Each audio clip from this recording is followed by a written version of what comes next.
90 دقيقة محافظات لحظات، ونستقبل اللواء طارق المهدي وحوار مفتوح حول تحرير سيناء الحبيبة. لكن خلينا نروح لتقرير أعدته الزميلة إسراء عمرو، وعن الاحتفاء بذكرى 25 إبريل، يوم استعادة السيادة المصرية الشاملة على أرض سيناء وتخليد لتضحيات الجندي المصري. نتابع مع حضراتكم هذا التقرير ثم نستقبل سيادة اللواء طارق المهدي.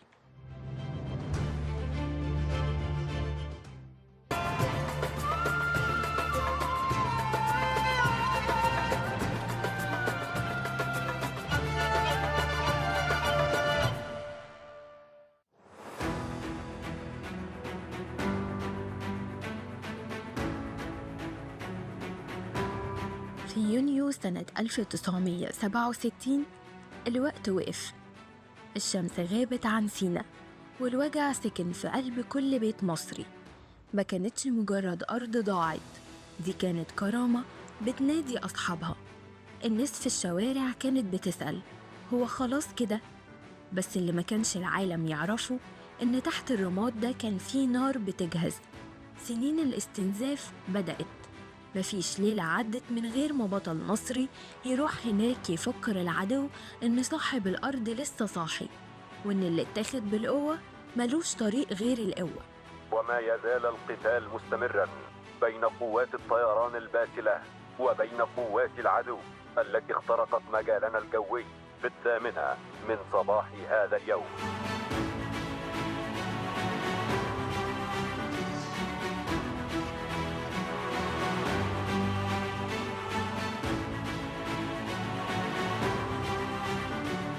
وجه اليوم اللي غير خريطة العالم، 6 أكتوبر 73، الساعة 2 الظهر.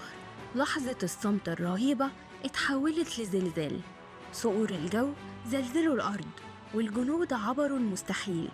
خط بارليف الأسطوري اللي قالوا عنه لا يقهر انهار في ساعات قدام عبقرية المصريين.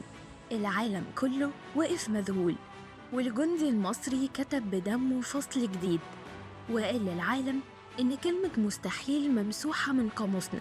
جاءنا الآن البيان التالي من القيادة العامة للقوات المسلحة.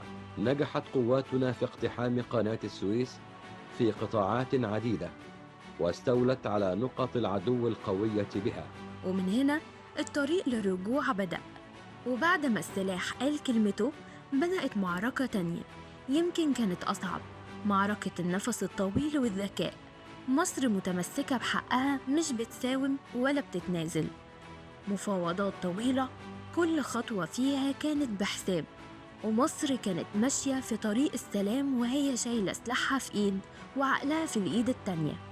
الأرض بدأت ترجع حتة حتة، والعدو بينسحب وهو عارف أن صاحب الحق ما بيسيبش حقه.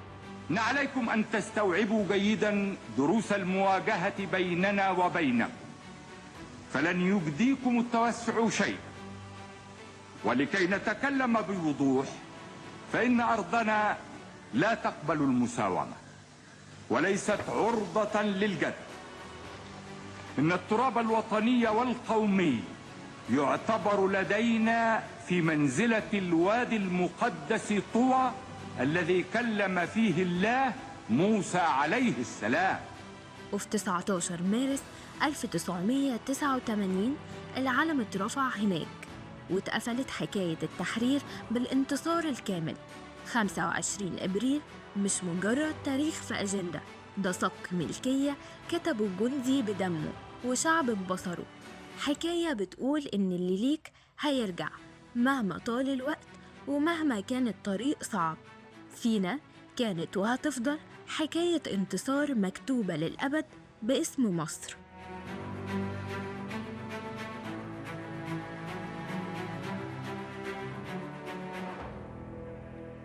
صباح الخير يا سينا، وصباحك يا سينا رسيتك مراسينا.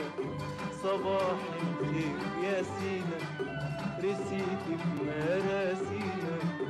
تعالي حضننا